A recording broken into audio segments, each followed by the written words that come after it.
ترمذی شریف کی حدیث پاک ہے، حضرت اسامہ بن زید رضی اللہ تعالی عنہ اس کے راوی ہیں، فرماتے ہیں کہ ایک بار میں بارگاہ رسالت صلی اللہ علیہ وسلم میں کسی کام سے حاضر ہوا۔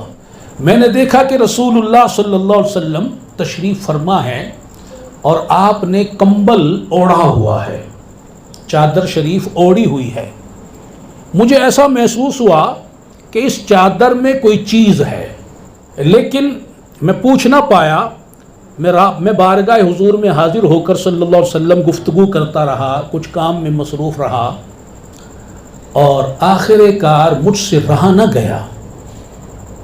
میں نے عرض کی یا رسول اللہ صلی اللہ تعالی علیہ وآلہ وسلم، آپ کی گود میں کیا چیز ہے؟ تو آپ نے اس چادر مبارک کو، کمبل شریف کو ہٹایا تو میں نے دیکھا کہ آپ کی رانوں پر حسن و حسین بیٹھے ہوئے ہیں رضی اللہ تعالی عنہما۔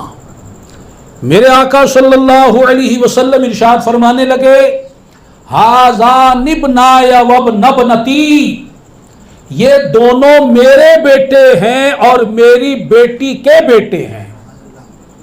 پھر آپ صلی اللہ علیہ وسلم نے دعا کی، اللہم انی احبہما، اے اللہ میں ان دونوں سے محبت کرتا ہوں، فاحبہما، تو اے میرے پروردگار تو بھی ان دونوں سے محبت فرما، واحب من یحبہما، اور میرے مولا جو ان سے محبت کرے تو ان سے بھی محبت فرما۔